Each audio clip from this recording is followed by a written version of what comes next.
Hi friends, എല്ലാവർക്കും നമസ്കാരം. ഒമാനിലെ പുതിയൊരു വ്ളോഗിലേക്ക് എല്ലാവർക്കും സ്വാഗതം.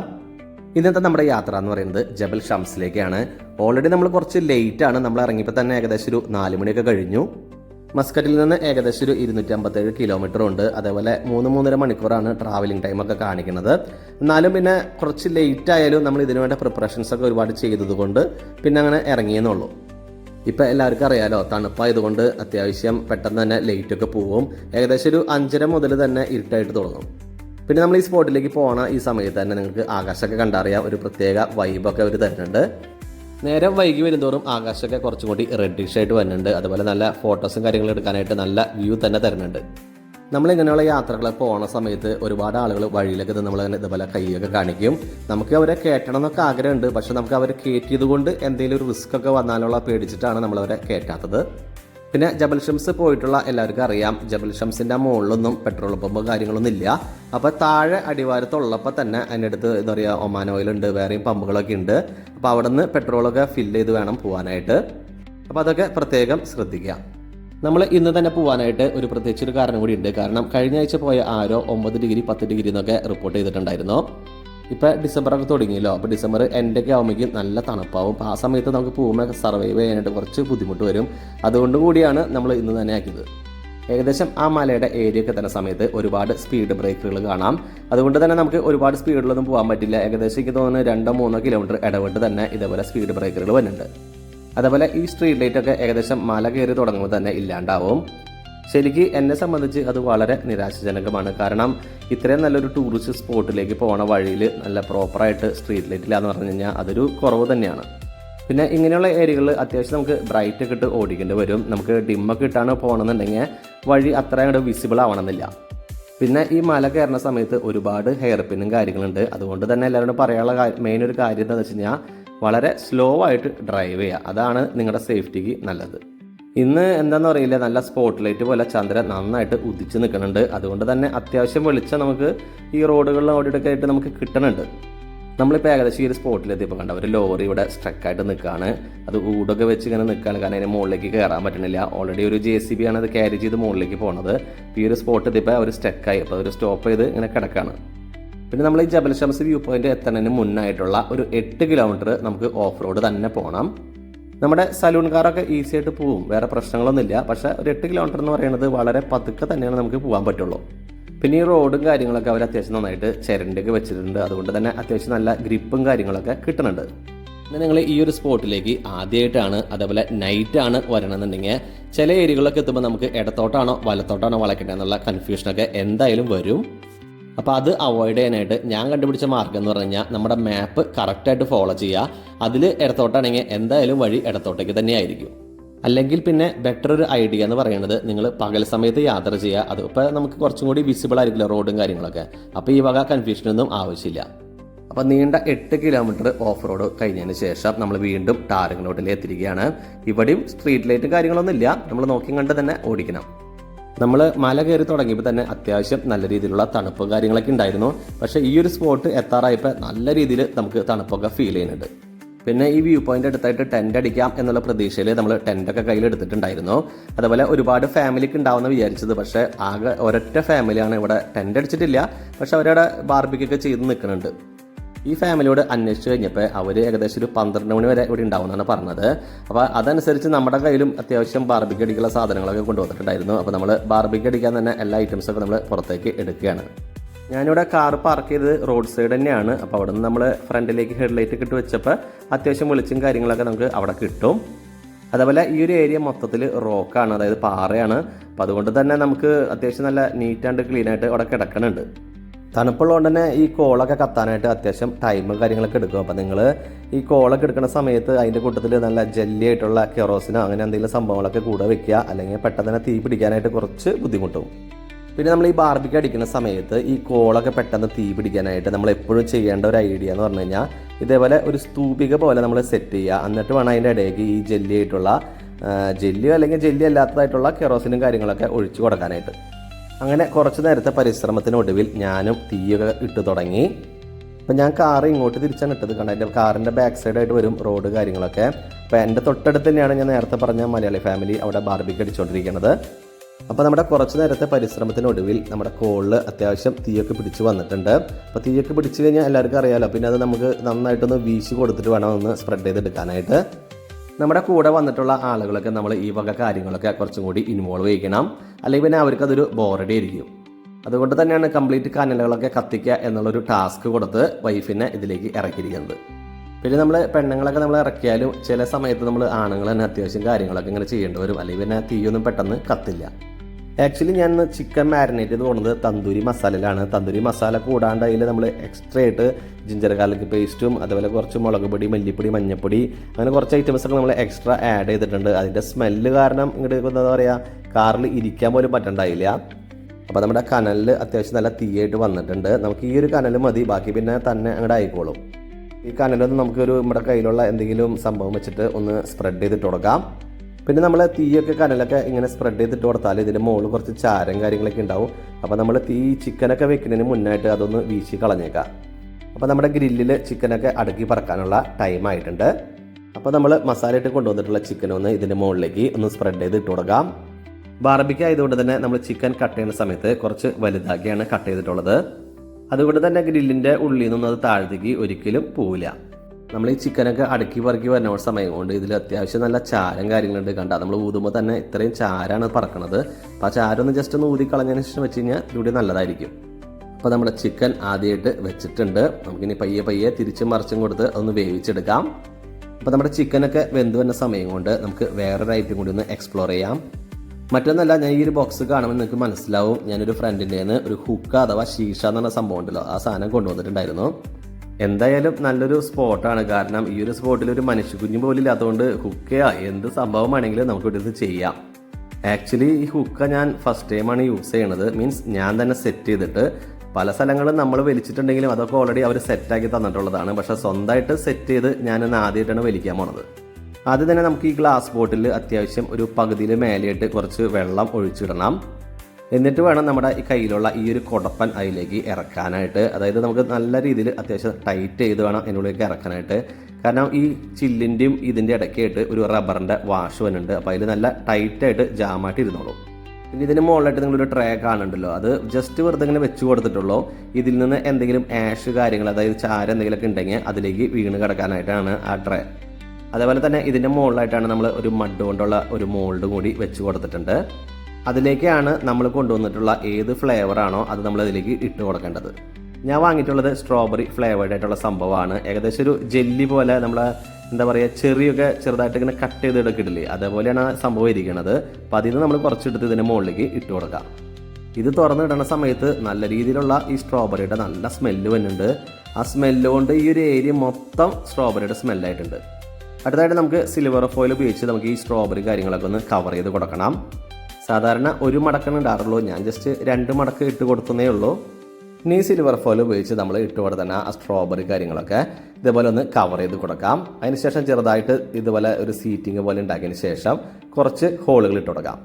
അടുത്തായിട്ട് നമുക്ക് ഈ ചാർക്കോളിൻ്റെ ബിസ്ക്കറ്റ് തന്നെ എടുത്ത് വെച്ച് കൊടുക്കാം. നമ്മൾ കുന്തിരിക്കം പോക്കാനൊക്കെ യൂസ് ചെയ്യുന്നുണ്ടല്ലോ, അതേ ബിസ്ക്കറ്റ് തന്നെയാണത്. അപ്പോൾ നമ്മുടെ എല്ലാ സെറ്റിങ്സ് റെഡി ആയിട്ടുണ്ട്. നമുക്കൊന്ന് കത്തിച്ച് കൊടുക്കാം. ഇതിനിടയ്ക്ക് നമ്മുടെ ചിക്കൻ ഒന്ന് പാകമായിട്ട് വരുന്നുണ്ട്. അപ്പോൾ അതിൽ നമുക്ക് കുറച്ച് ബട്ടറൊക്കെ തേച്ച് കൊടുക്കാം. നമ്മുടെ ചിക്കൻ ഒരു ഏകദേശം ഒരു 75% വേവായി തുടങ്ങുമ്പോൾ തന്നെ നമ്മൾ ഈ ബട്ടർ തേച്ച് കഴിഞ്ഞാൽ വളരെ നല്ലതാണ്. പിന്നെ അധികം നമുക്ക് അങ്ങോട്ട് കരിഞ്ഞൊന്നും പിടിക്കില്ല, അല്ലെങ്കിൽ വളരെ പെട്ടെന്ന് തന്നെ കരിഞ്ഞു പോകാൻ സാധ്യതയുണ്ട്. പിന്നെ അത് മാത്രമല്ല, നമ്മുടെ ഈ ബട്ടറും കൂടി വരുമ്പോഴാണ് ആ ബാർബിക്യൂ അടിച്ചതിൻ്റെ ഒരു കറക്റ്റായിട്ടുള്ള ടേസ്റ്റും കാര്യങ്ങളൊക്കെ കിട്ടുള്ളൂ. അപ്പോൾ നിങ്ങൾക്ക് ബട്ടറൊക്കെ ആഡ് ചെയ്ത് കഴിച്ചിട്ടുള്ളവർക്കൊക്കെ അതറിയാൻ പറ്റും. അപ്പോൾ ഇനി നമുക്ക് ഹുക്കിലേക്ക് തന്നെ തിരിച്ചു വരാം. അപ്പോൾ നമ്മുടെ ഹുക്കൊക്കെ വലിക്കേണ്ട സമയമായിട്ടുണ്ട്. അപ്പോൾ നമുക്ക് ഇതിൻ്റെ മുകളിലേക്ക് ഒരു ക്യാപ്പ് ഇട്ടിട്ട് വേണം വലിക്കാനായിട്ട്. അതായത് ഡിസ്പോസിബിൾ ആയിട്ടുള്ള ക്യാപ്പ് നമുക്ക് വാങ്ങാൻ കിട്ടും. ഏകദേശം ഒരു 500 പൈസ കൊടുത്തു കഴിഞ്ഞാൽ 100 ക്യാപ്പ് ഉണ്ടാവും. ഈ ക്യാപ്പ് ഇട്ട് വലിക്കുന്നതിന് മുന്നായിട്ട് നമ്മുടെ ബിസ്ക്കറ്റ്, അതായത് നമ്മുടെ ചാർക്കോൾ ഉണ്ടല്ലോ, അത് കത്തിയിട്ടുണ്ടല്ലോ ഒന്ന് ഉറപ്പ് വരുത്താം. എന്നിട്ട് നമുക്ക് വലിച്ചു തുടങ്ങാം. അപ്പോൾ നമ്മുടെ സാധനം നല്ല സെറ്റായിട്ട് വന്നിട്ടുണ്ട്. കണ്ടാൽ നല്ല അടിപൊളിയായിട്ട് വരുന്നുണ്ട്. നല്ല ഫ്ലേവർ പക്ഷേ ഇറങ്ങി വരാനായിട്ട് ഒരു 2-3 മിനിറ്റ് എടുക്കും. അപ്പം 2-3 മിനിറ്റ് കഴിയുമ്പോഴാണ് ആ സ്ട്രോബെറിയുടെ ഫ്ലേവറൊക്കെ നമുക്ക് കറക്റ്റായിട്ട് വായിലേക്ക് വരാം. അപ്പോൾ നമ്മുടെ ഹുക്ക വലിക്കുന്ന സമയത്ത് ആ സ്ട്രോബെറിയുടെ ഫ്ലേവറൊക്കെ ഇപ്പോൾ നന്നായിട്ട് അടിപൊളിയായിട്ട് ഇറങ്ങി വരുന്നുണ്ട്. നമ്മളെ നല്ല സെറ്റായിട്ട് വന്നിട്ടുണ്ട്. അപ്പോൾ നിങ്ങൾ ഇതേപോലെ നല്ല തണുപ്പുള്ള ഏരിയകളിലൊക്കെ പോയിട്ട് ബാർബിക്യൂ അടിക്കുന്ന സമയത്ത് ഇതേപോലെ ഒരു ഹുക്ക് ഉണ്ടെങ്കിൽ കുറച്ചൊക്കെ നല്ലതാണ്. കാരണം നമുക്ക് തണുപ്പിനൊക്കെ ഒന്ന് റെസിസ്റ്റ് ചെയ്യാൻ പറ്റും.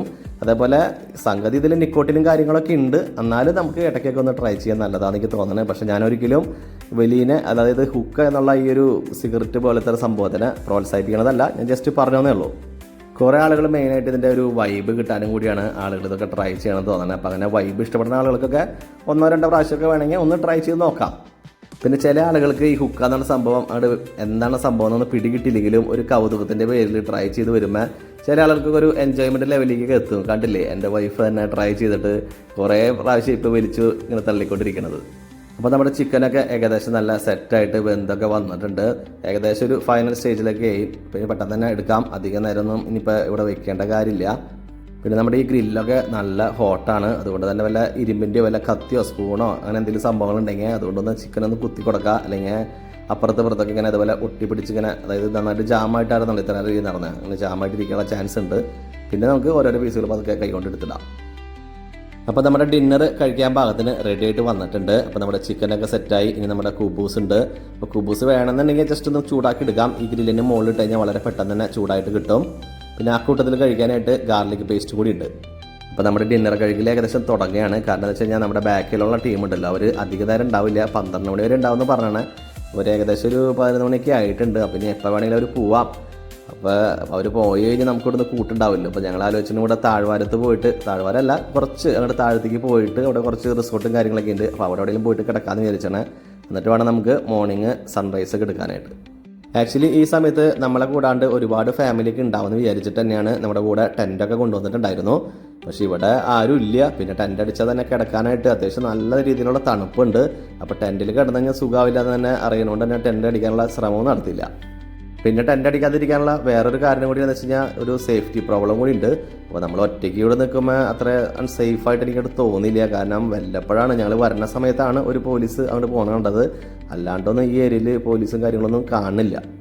അപ്പോൾ നമ്മുടെ ഫുഡ് അടി കഴിഞ്ഞു. അപ്പോൾ ആ സമയത്ത് നമുക്ക് കുറച്ച് അതിഥികളൊക്കെ വന്നിട്ടുണ്ട്. അതിഥികൾ എന്ന് പറയുന്നത് ഇവിടെ ആടുകളാണ്. ഇപ്പോൾ ഈ ഒരു ആടല്ല കേട്ടോ, ഇനിയും കുറേ ആടുകൾ അപ്പുറത്തായിട്ടൊക്കെ ഉണ്ട്, ഇഷ്ടം പോലെ ആടുകളുണ്ട്. എനിക്ക് തോന്നുന്നു ഇവിടെ ബാർബിക്യൂ അടിക്കാൻ വരുന്ന ആളുകളൊക്കെ ഇവരെ ഫീഡ് ചെയ്യുന്നുണ്ട്. അതുകൊണ്ട് തന്നെയാണ് ഇവരൊക്കെ ഇങ്ങനെ അടുത്ത് വരണമെന്ന് എനിക്ക് തോന്നണേ. അപ്പോൾ നമ്മുടെ കയ്യിൽ 1-2 കുബൂസ് ബാക്കി ഉണ്ടായിരുന്നു, അതാണ് ഞാൻ കൊടുത്തുകൊണ്ടിരിക്കണേ. കുബൂസൊക്കെ നന്നായിട്ട് അടിക്കുന്നുണ്ട്. എനിക്ക് തോന്നുന്നത് നല്ല ശീലമുണ്ടെന്ന് തോന്നുന്നു കഴിച്ചിട്ട്. ഞാൻ മുമ്പ് തന്നെ പറഞ്ഞില്ലേ ഒരുപാട് ആടുകളുണ്ടെന്ന് കണ്ട, ബാക്കിലൊക്കെ നിങ്ങൾ ഒരേ കണ്ണ് പോലെയൊക്കെ കണ്ട ഇഷ്ടം പോലെ ആടുകളുണ്ട്. അപ്പോൾ നമ്മൾ കഴിക്കുന്ന സമയത്ത് കൊടുക്കാതെ നിന്നാൽ അത് നമുക്ക് പണിയാവും. കാരണം നമ്മുടെ പ്ലേറ്റിൽ നിന്നൊക്കെ എടുത്തവർ തിന്നും. അപ്പോൾ കഴിക്കൽ കഴിഞ്ഞുകൊണ്ടാണ് ഞാൻ അങ്ങനെ ഫീഡ് ചെയ്യണത്. അപ്പോൾ നമ്മുടെ കാലത്ത് ഏകദേശം ഒരു 6:05 ആയിട്ടുണ്ട്. നമ്മുടെ സൺറൈസ് കാണാൻ വേണ്ടി വന്നിരിക്കുകയാണ് നമ്മുടെ മെയിനായിട്ടുള്ള ആ വ്യൂ പോയിൻ്റ് ഏരിയയിൽ. അപ്പോൾ നമ്മുടെ സൺറൈസ് ആകാറായിട്ടുണ്ട്. അപ്പോഴും നമ്മുടെ ചന്ദ്രൻ ആകാശത്ത് തന്നെ സ്ഥാനം ഉറപ്പിച്ച് അവിടെ നിൽക്കുന്നുണ്ട്. ആക്ച്വലി ഈ ഏരിയയിൽ നല്ല കോടൊക്കെ കയറി വരുന്നത് ഞാൻ പറഞ്ഞു കേട്ടിട്ടുള്ളത്. പക്ഷെ ഞാനതൊക്കെ പ്രതീക്ഷിച്ചിട്ടുണ്ടായിരുന്നു. പക്ഷേ ഡിസംബർ സ്റ്റാർട്ടിങ് ആയതുകൊണ്ടാണെന്ന് തോന്നുന്നു അധികം കോടയും കാര്യങ്ങളൊന്നും ഫീൽ ചെയ്യണില്ല. അധികം നല്ല ഒട്ടും തന്നെ ഫീൽ ചെയ്യണില്ല. അപ്പോൾ എനിക്ക് തോന്നുന്നു കുറച്ചും കൂടി കഴിഞ്ഞിട്ടാണ് നിങ്ങൾ വരണമെന്നുണ്ടെങ്കിൽ January 1 ഒക്കെയാണ് വരണമെന്നുണ്ടെങ്കിൽ നല്ല കോട കിട്ടുമെന്ന് എനിക്ക് തോന്നണേ. അപ്പോൾ നമ്മൾ ക്ഷമയോടെ സൺറൈസ് ഒക്കെ കാത്തിങ്ങനെ നിൽക്കുകയാണ്. അപ്പോൾ നമ്മളെ കൂടാണ്ട് വേറെയും ഫാമിലികളൊക്കെ ഇങ്ങനെ വരുന്നുണ്ട് സൺറൈസ് കാണാനായിട്ട്. ഇന്നത്തെ സൺറൈസ് 6:25 അപ്പോൾ ഏകദേശം സമയമായി തുടങ്ങിയിട്ടുണ്ട്. പിന്നെ വേറൊരു കാര്യം പറയാനുള്ളതെന്ന് വെച്ച് കഴിഞ്ഞാൽ ഈ ഒരു ഏരിയയിൽ കുട്ടികളായിട്ടൊക്കെ ഫാമിലിയായിട്ടൊക്കെ വരുന്ന ആളുകൾ പ്രത്യേകം ഒന്ന് ശ്രദ്ധിക്കുക. കാരണം ഇതിലൊക്കെ ഒരുപാട് ഗ്യാപ്പും കാര്യങ്ങളൊക്കെ ഉണ്ട്. കണ്ട വളരെ ഡീപ്പാണ്. ഇങ്ങോട്ടൊക്കെ പോയി കഴിഞ്ഞാൽ പിന്നെ ഒരു അഡ്രസ്സ് പോലും കിട്ടില്ല. അപ്പോൾ നിങ്ങളുടെ സേഫ്റ്റി നിങ്ങൾ തന്നെ ഉറപ്പുവരുത്തുക. ശരിക്കും പറഞ്ഞു കഴിഞ്ഞാൽ നല്ലൊരു വാളിവിടെ പണിയേണ്ടത് തന്നെയാണ്. കാരണം ഇത് കണ്ടില്ലേ, ഒരു ഇരുമ്പിൻ്റെ ഒരു സാധനം വെച്ചിട്ട് അതൊരു ഒന്നുമില്ല, കാറ്റ് പിടിക്കില്ല എന്നുള്ള ഇത് മാത്രമേ ഉള്ളൂ. പക്ഷെ അതൊരു വലിയ സേഫ്റ്റി എന്നൊന്നും പറയാനില്ല. പക്ഷേ എന്താ ഇങ്ങനെ വാളുകളൊന്നും പണിയാഞ്ഞെന്ന് എനിക്ക് മനസ്സിലാവണില്ല. അപ്പോൾ നമ്മൾ നിന്നിറന്ന ആ ഏരിയയിൽ നിന്ന് വിട്ട് കുറച്ചും കൂടി അങ്ങോട്ട് അറ്റത്തേക്ക് അങ്ങോട്ട് നടന്നുകൊണ്ടിരിക്കുകയാണ്. കാരണം കുറച്ചും കൂടി നല്ലൊരു വ്യൂ കിട്ടാനുള്ള ചാൻസ് ഉണ്ടെന്ന് തോന്നുന്നത്. അപ്പോൾ നമുക്കൊന്ന് പോയി നോക്കാം. അപ്പോൾ നിങ്ങൾ ഈ ഫ്രെയിമെന്ന് നോക്കിയേ, ഒരു രക്ഷയില്ല, എന്തൊരു ഭംഗിയാണ്. ആകാശവും അതുപോലെ എന്താ പറയുക, ഈ പാറക്കെട്ടുകളും കാര്യങ്ങളൊക്കെ കാണുമ്പോഴേ മൊത്തത്തിലൊരു സിനിമ കാണുന്ന പോലെ തന്നെ ഒരു പ്രതീതി നമുക്ക് കിട്ടുന്നുണ്ട്. പിന്നെ നമ്മൾ ആദ്യം നിന്ന് നടന്ന ആ പോയിന്റിൽ കമ്പിട്ട് ഇങ്ങനെ കെട്ടി നിർത്തിയാണ് പോലെ സംഭവങ്ങളൊന്നും ഇവിടെ ഇല്ല. ഇവിടെ ജസ്റ്റ് റോക്സ് തന്നെയാണ്. നേരിട്ടത് എന്താ പറയുക, റിസ്ക് കുറച്ചും കൂടി കൂടുതലാണ്. അപ്പോൾ നമ്മൾ ഇതിൽ കൂടെ നടക്കുമ്പോൾ ഒന്ന് ശ്രദ്ധിക്കുക. അപ്പോൾ എനിക്ക് തോന്നുന്നത് ഏകദേശം സൺറൈസ് ആയിട്ടുണ്ട്. അപ്പോൾ നമ്മുടെ ഓപ്പോസിറ്റുള്ള മലയുടെ ആ ഒരു ഹൈറ്റ് കൂടുതലുള്ളതാണ് നമുക്കിത് കിട്ടാത്തത്. കുറച്ചുകൂടി ഞാൻ എന്തായാലും കിട്ടും കേട്ടോ. ഓപ്പോസിറ്റ് ഉള്ള ആ മലയ്ക്കൊക്കെ നന്നായിട്ട് സൺറൈസൊക്കെ അടിക്കുന്നുണ്ട്. അപ്പോൾ ഞാൻ മുന്നേ പറഞ്ഞ പോലെ നമ്മുടെ ചന്ദ്രമാഷ് ഇവിടെ നിലയുറപ്പിച്ചിട്ടുണ്ട്. അതിൻ്റെ ഓപ്പോസിറ്റായിട്ട് സൂര്യനും ഇപ്പോൾ വന്നുകൊണ്ടിരിക്കുകയാണ്. പക്ഷേ ആക്ച്വലി ഈ ഏരിയ നല്ല ഹൈറ്റുള്ള പ്രദേശമായതുകൊണ്ട് ഇവിടെ നല്ല കോട ഉണ്ടാവാറെന്ന് പറഞ്ഞത്. പക്ഷെ നമ്മൾ വന്ന സമയം എന്താണെന്നറിയില്ല, ഒട്ടും തന്നെ കോടയും കാര്യങ്ങളൊന്നും കാണുന്നില്ല. നമ്മൾ ആദ്യം നിന്ന് നടന്ന വ്യൂ പോയിന്റിൽ നിന്ന് ഒരുപാട് ഇങ്ങോട്ട് പോകുന്നു. കണ്ട ഈ ഒരു പോയിന്റിൽ എന്താ പറയുക, കുറച്ചും കൂടി ഡീപ്പാണ്. അതുപോലെ ഏകദേശം 2 പോയിന്റ് ആയിട്ടുണ്ട്. അപ്പോൾ ഇവിടെ നിന്ന് അത്യാവശ്യം നല്ല വ്യൂ കിട്ടുന്നതായി പ്രതീക്ഷിക്കണേ. അപ്പോൾ നമ്മൾ ആദ്യം നിന്ന് നടന്ന ആ ഒരു വ്യൂ പോയിന്റ് എന്ന് പറയുന്നത് നമ്മൾ നേരെ കാണുന്നതാണ്. കേട്ടോ, കുറച്ച് സൂം ചെയ്ത് കാണിക്കാം. ഈ ഒരു പോയിന്റിലാണ് നമ്മൾ നിന്നായിരുന്നത്. പിന്നെ ഞങ്ങൾക്കൊരു സൂത്രം കാണിച്ചു തരാം. വേറെ ഒന്നല്ല, ഇതിലൊരു നടപ്പാത ഉണ്ട്. കണ്ട, ഇത് ഏത് വഴിക്ക് പോകണമെന്ന് ഞാൻ കണ്ടിട്ടില്ല, ചില റീൽസിലൊക്കെ ഞാൻ കണ്ടിട്ടുണ്ട്. ഇത് ഈ ഒരു നടപ്പാതയാണ്. ഇത് ഇതിലൂടെ ഇങ്ങനെ നടന്ന് ഒരു എൻഡ് പിടിച്ച് പോയി കഴിയുമ്പോൾ അവിടെ അങ്ങനെ ഇരിക്കാൻ കണക്കാക്കി ചെറിയൊരു പോയിന്റും കാര്യങ്ങളൊക്കെ അവർ സെറ്റ് ചെയ്തിട്ടുണ്ട്. കണ്ട, ഇത് എത്രത്തോളം സൂമിങ് നല്ല ക്ലാരിറ്റി ഉണ്ടോ എന്ന് എനിക്ക് അറിയില്ല. കണ്ട, ഇവിടെ ഇങ്ങനെ ഒരു പോയിന്റൊക്കെ ഉണ്ട്. കുറേ ഇംഗ്ലീഷുകാരൊക്കെ ഇങ്ങനെ പോണേം കണ്ടായിരുന്നു. ഇതാണ് ആ ഒരു നടപ്പാത. പക്ഷെ അതിലേക്ക് എങ്ങനെ പോകണമെന്ന് എനിക്കൊരു പിടുത്തമില്ല. അപ്പം നമ്മൾ ക്ഷമയോടെ കാത്തിരുന്ന, ആകാംക്ഷപൂർവ്വം കാത്തിരുന്ന നമ്മുടെ സൺറൈസ് ആയിട്ടുണ്ട്. അപ്പോൾ നമ്മുടെ സൂര്യൻ വന്നു. അപ്പോൾ നമുക്ക് വേണ്ട അനുഗ്രഹം കാര്യങ്ങളൊക്കെ തന്നിട്ടുണ്ട്. അപ്പോൾ നമുക്ക് സൂര്യൻ്റെ കുറച്ച് ഫോട്ടോ ഒക്കെ എടുത്തിട്ട് പയ്യെ ഇവിടുന്ന് വിട വാങ്ങാം. പിന്നെ നമ്മൾ ഈ ഒരു എൻഡ് പോയിന്റിലൊക്കെ നിൽക്കുന്ന സമയത്ത് അത്യാവശ്യം നല്ല വിൻഡ് ഉണ്ട്. അപ്പോൾ നമ്മൾ വിൻഡ് വരുമ്പോൾ നമുക്ക് കാലൊക്കെ സ്ലിപ്പ് ആവാനുള്ള ചാൻസ് കൂടുതലാണ്. അപ്പോൾ അതുകൊണ്ട് തന്നെ കുറച്ച് ഗ്യാപ്പ് ഇട്ട് നിന്ന് കഴിഞ്ഞാൽ വളരെ നല്ലതായിരിക്കും. അപ്പോൾ നമ്മുടെ ചന്ദ്രേട്ടനും പോയിട്ടില്ല. ഇത്ര നേരമായാലും സൂര്യൻ വന്നാലും ചന്ദ്രേട്ടൻ പോയിട്ടില്ല. ഇപ്പോഴും അവിടെ തന്നെ നിൽക്കുന്നുണ്ട്. ആക്ച്വലി ഞങ്ങൾ വൈകുന്നേരം തന്നെ തിരിച്ചു പോകാനുള്ള പരിപാടിയായിരുന്നു. കാരണം ഇവിടെ ഒറ്റയ്ക്ക് നിൽക്കുന്നത് അത്ര സേഫായിട്ട് തോന്നിയിരുന്നില്ല. പക്ഷേ എന്തായാലും വന്നു. അപ്പോൾ എന്തായാലും സൺറൈസ് കണ്ടിട്ട് തന്നെ പോകണം എന്നുള്ള ഒരു വാശിയുടെ പുറത്ത് മാത്രമാണ് നമ്മൾ റിസ്ക് എടുത്ത് നിന്നത്. അതുകൊണ്ട് തന്നെയാണ് ഇത്ര മനോഹരമായ കാഴ്ചകളൊക്കെ നമുക്ക് കാണാൻ പറ്റിയത്. ഇതേപോലുള്ള നല്ല മനോഹരമായ കാഴ്ചകൾ കാണാനായിട്ട് നമ്മൾ കുറേ എഫേർട്ട് എടുക്കണം. അതേപോലെ നല്ല കുറച്ച് ധൈര്യം കൂടി വേണം. അപ്പോൾ എല്ലാ സംഭവങ്ങളൊക്കെ ഒത്തുവരുമ്പോഴാണ് ഇതേപോലെ മനോഹരമായ കാഴ്ചകളൊക്കെ നമുക്ക് കാണാൻ കഴിയുകയുള്ളൂ. അപ്പോൾ എന്തായാലും ഈ ഒരു പോയിന്റ് വരെ വന്നു. അപ്പോൾ നമുക്ക് ചെറിയൊരു സംഭവം ഇങ്ങനെ ചെയ്ത് നോക്കാം. എല്ലാ ആളുകളും ഇങ്ങനെ ചെയ്യണ കണ്ടിട്ടുണ്ട്. കല്ലുകളൊക്കെ ഇങ്ങനെ പറക്കി വയ്ക്കുക, അതൊരു രസമല്ലേ. അപ്പോൾ ഇതേപോലെയുള്ള ചില വട്ടുകളൊക്കെ നമ്മൾ ചെയ്യുമ്പോഴാണ് നമ്മുടെ കുട്ടിത്തം കാര്യങ്ങളൊക്കെ മനസ്സിൽ ഇപ്പോഴും നിറഞ്ഞു നിൽക്കുകയുള്ളൂ. അപ്പോൾ നിങ്ങളൊക്കെ ഇങ്ങനെ പോണ സമയത്ത് ഇതേപോലുള്ള എന്താ പറയുക, ചെറിയ കുട്ടിത്തം നിറഞ്ഞ കാര്യങ്ങളൊക്കെ ചെയ്യാൻ ശ്രമിച്ചു കഴിഞ്ഞാൽ കുറച്ച് നല്ലതായിരിക്കും. അപ്പോൾ നമ്മുടെ വണ്ടി ഇട്ടായിരുന്ന ആ ഒരു വ്യൂ പോയിന്റിലേക്ക് നമ്മൾ വീണ്ടും നടന്നെത്തിയിട്ടുണ്ട്. ഇപ്പോൾ ഇവിടെ ഒരു കോഫി ഷോപ്പ് ഉണ്ട്. അതേപോലെ ഇവിടെ കുറച്ച് ആടുകളൊക്കെ കണ്ടായിരുന്നു. നമുക്ക് അവരുടെ അടുത്തേക്ക് ഒന്ന് പോയി നോക്കാം. നമ്മൾ നൈറ്റ് കണ്ടായിരുന്ന ആടുകളെ പോലത്തെ അല്ല, ഇത് കുറച്ച് ചെമ്മരി ആടുകളൊക്കെയാണ്, സാധാരണ ആടുകളല്ല.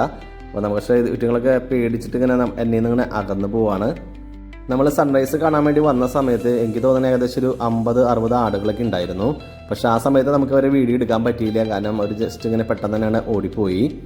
അപ്പോൾ ഈ സമയത്താണ് അതിലൊരു 10-15 എണ്ണം ഇങ്ങനെ തിരിച്ചു വന്നത്. എനിക്ക് തോന്നുന്നു വല്ല വെള്ളം കുടിക്കാനോ അങ്ങനെ എന്തെങ്കിലും സംഭവങ്ങൾക്കായിരിക്കും വന്നതായിരിക്കാം.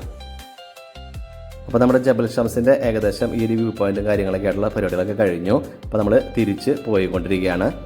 നമ്മൾ ഇങ്ങോട്ട് വന്നത് നൈറ്റ് ആയതുകൊണ്ട് തന്നെ പല കാര്യങ്ങളും നമുക്ക് വ്യക്തമായിട്ട് കാണാനൊന്നും പറ്റിയില്ല. കാരണം ഫുള്ള് ഇരുട്ടല്ലേ. അതുപോലെ ഇവിടെ ഒരു സ്ട്രീറ്റ് ലൈറ്റോ സംഭവങ്ങളോ ഒന്നുമില്ല. അപ്പോൾ നമ്മൾ പോണ സമയത്താണ് ഒരുപാട് ഏരിയകളൊക്കെ നമുക്കിങ്ങനെ മനസ്സിലാവണത്. ഈ ഒരു ഏരിയ കൂടെയാണ് നമ്മൾ വന്നതെന്നുള്ള ഇപ്പോഴാണ് മനസ്സിലാവണത്. ഞാൻ നൈറ്റ് പറഞ്ഞ പോലെ തന്നെ ഇവിടുന്ന് കുറച്ചുകൂടി താഴത്തേക്ക് പോയി കഴിഞ്ഞ് കഴിഞ്ഞാൽ കുറച്ച് റിസോർട്ട്സ് കാര്യങ്ങളുണ്ടെന്ന് പറഞ്ഞല്ലോ, ആ ഒരു ഏരിയ ആണിത്. ഈ റൈറ്റിൽ കാണുന്ന ഈ ഒരു പോയിന്റിലാണ് ഞാൻ കാറിട്ട് അവിടെ കിടന്നായിരുന്നത്. ഇവിടെ വേറെ സേഫ്റ്റി പ്രശ്നങ്ങളൊന്നും കണ്ടില്ല, അതുകൊണ്ട് തന്നെയാണ് ഇവിടെ കിടന്നത്. കണ്ട, ഈ കാണുന്നതൊക്കെയാണ് ജബൽ ഷംസിൻ്റെ മെയിനായിട്ടുള്ള ബ്യൂട്ടി എന്ന് പറയുന്നത്. നമ്മൾ വന്നത് നൈറ്റ് ആയതുകൊണ്ട് തന്നെ ഇതൊന്നും നമുക്ക് കാണാനുള്ള ചാൻസ് കിട്ടിയില്ല. അപ്പോൾ നമ്മുടെ ടാറിംഗ് ആയിട്ടുള്ള 2 കിലോമീറ്റർ കഴിഞ്ഞു. ഇപ്പോൾ ഇവിടെ നമുക്ക് ലെഫ്റ്റ് പോകണം. റൈറ്റ് പോയിട്ട് വേണമെങ്കിൽ അടുത്തൊരു മലയ്ക്ക് പോണതാണ്. അപ്പോൾ അത് ഏകദേശം എനിക്ക് തോന്നുന്നത് ഈ കാറിൽ സലൂൺ കാർസ് ഒന്നും പോവില്ല. 4x4 വണ്ടികളിൽ മാത്രമാണ് ആ മലയിലേക്ക് നമുക്ക് പോകാൻ പറ്റുള്ളൂ. മുന്നേ പറഞ്ഞ പോലെ തന്നെ ഇനി ഇവിടെ അങ്ങോട്ട് 8 കിലോമീറ്റർ ഓഫ് റോഡാണ്. അപ്പോൾ ഓഫ് റോഡ് നമുക്ക് വളരെ പതുക്കെയാണ് പോകാൻ പറ്റുള്ളൂ. നമ്മുടെ സലൂൺ കാർ ആയതുകൊണ്ടാണ് മറ്റുള്ള 4x4 വണ്ടികളൊക്കെ അടിച്ച് കയറി പോകുന്നുണ്ട്. അപ്പോൾ നമ്മുടെ വണ്ടിയൊക്കെ കെയർ ചെയ്യുന്ന ആളുകൾക്ക് കുറച്ച് പതുക്കെ പോകുന്നത് നല്ലതായിരിക്കും. ഓഫ് റോഡാണെങ്കിലും ചില ഏരിയകളിലൊക്കെ റോഡിൻ്റെ വീതിയും കാര്യങ്ങളൊക്കെ കുറച്ച് കുറവുണ്ട്.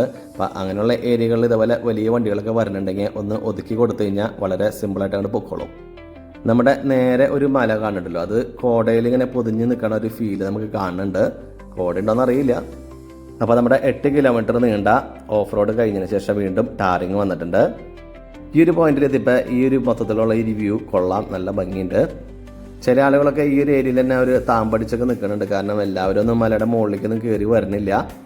പിന്നെ ഈ മല നിങ്ങൾ തിരിച്ചിറങ്ങുന്ന സമയത്ത് കുറച്ച് സ്ലോ ആയിട്ട് എടുത്തു കഴിഞ്ഞാൽ നല്ലതാണ്. കാരണം ചില ഹെയർ പിന്നുകളൊക്കെ കുറച്ച് വളരെ വലിയ ഹെയർ പിന്നുകളാണ്. അപ്പോൾ അതൊക്കെ ഈ വണ്ടി നമുക്ക് ഒടിച്ച് കിട്ടാനും കാര്യങ്ങൾക്കൊക്കെ കുറച്ച് സ്ലോ ആണെങ്കിൽ വളരെ നല്ലതായിരിക്കും. ഈ മല കയറുമ്പോഴോ ഇറങ്ങുമ്പോഴോ ചെറിയ എന്താ പറയുക കച്ചവടക്കാരൊക്കെ കാണാം, ലോക്കലായിട്ടുള്ള കച്ചവടക്കാരെ. അവർ ഈ മാറ്റ് കാര്യങ്ങളൊക്കെ വിൽക്കുന്നുണ്ട്. അപ്പോൾ നിങ്ങൾക്ക് ട്രഡീഷണലുള്ള മാറ്റ് കാര്യങ്ങളൊക്കെ വേണമെങ്കിൽ ഇവിടെ വന്നു കഴിഞ്ഞാൽ കിട്ടും. ഇതോടുകൂടി ജബൽ ഷംസിൻ്റെ ഈ വ്ളോഗ് ഇവിടെ അവസാനിക്കുകയാണ്. ഇനിയും മറ്റൊരു നല്ലൊരു വീഡിയോ ആയിട്ട് കാണുന്നവരെ എല്ലാവർക്കും ബൈ.